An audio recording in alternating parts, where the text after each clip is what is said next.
The conquest of the Balkan region is a very important and at the same time completely unknown page of Roman military history. The Pannonian War involved the most prominent commanders and a significant part of the Roman army. Meanwhile, in the sources, these events are either combined with the later Pannonian revolt, or completely lost against the background of the Roman conquest of Germany, which took place at the same time.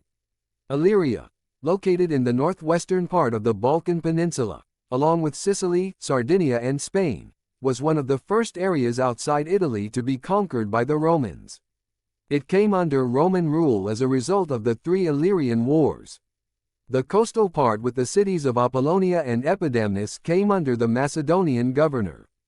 The inland communities retained a significant amount of autonomy.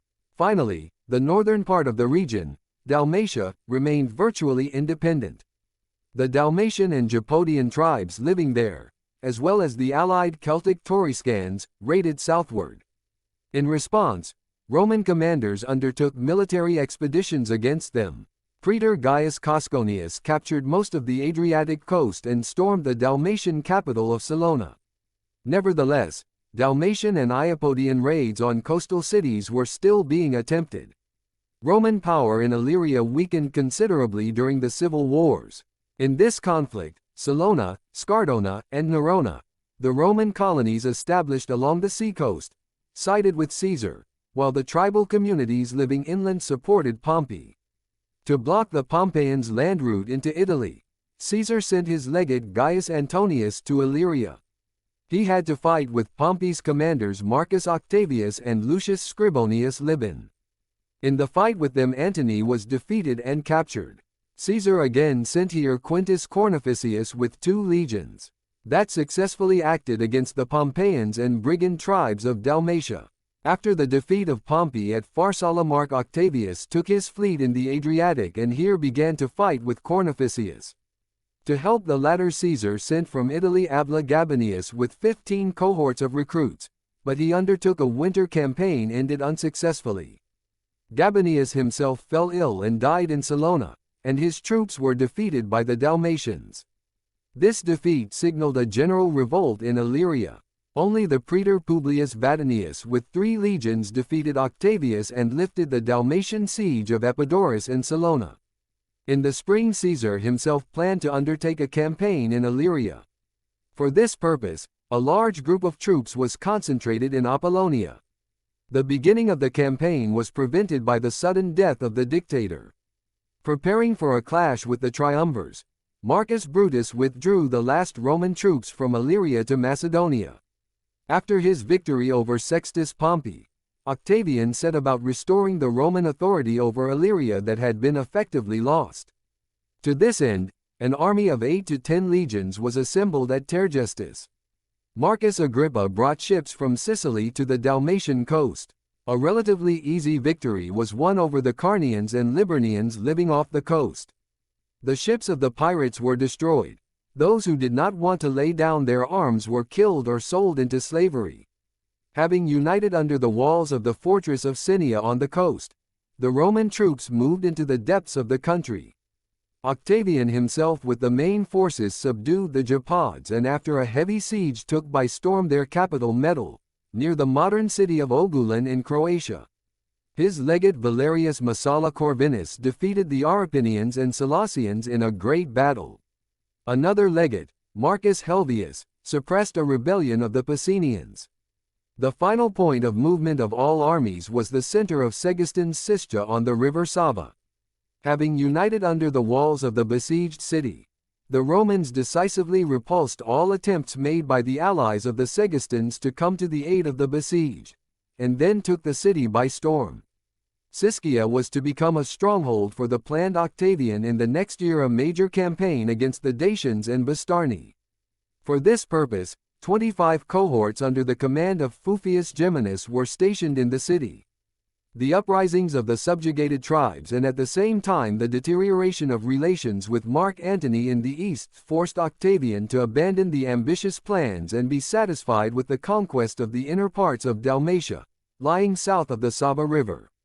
First was captured Promona, which was defended by the Dalmatian chief Virgan. The siege of another fortress, Setovia, was accompanied by persistent battles. In one of them a stone in the knee was wounded Octavian himself. After the capture of the city, he went to Rome, leaving to complete the company Titus Statilius Taurus.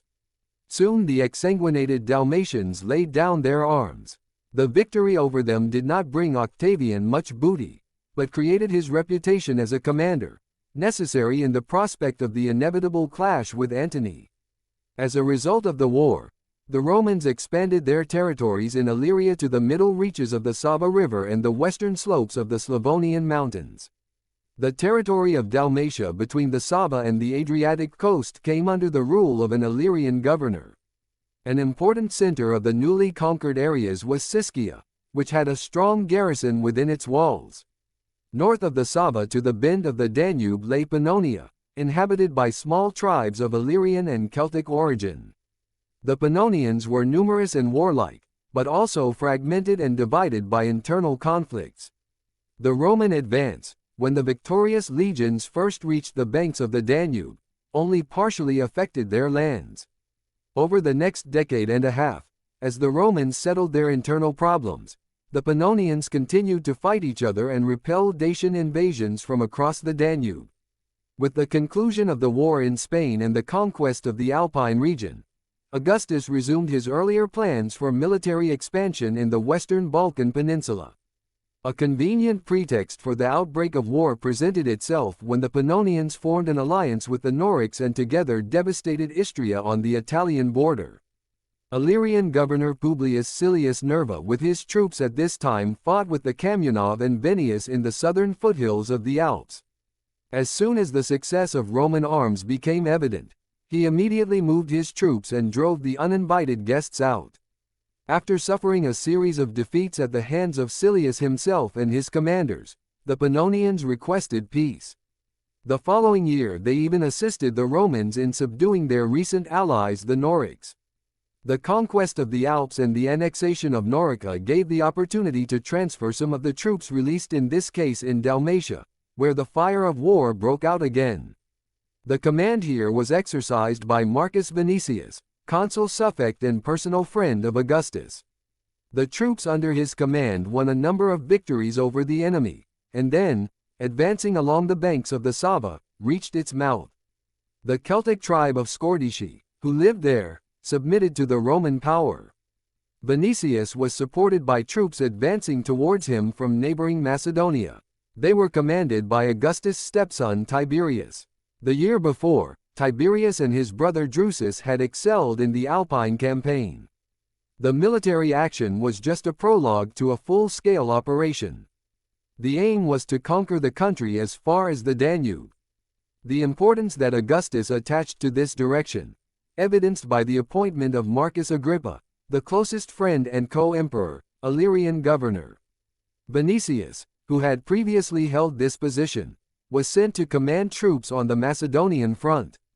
As in the previous year, the Roman strategy assumed a simultaneous strike from two directions.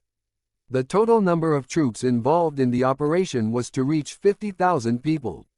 Fascinated by the scale of preparations, Pannonia agreed to enter into negotiations and fulfill all the conditions dictated to them.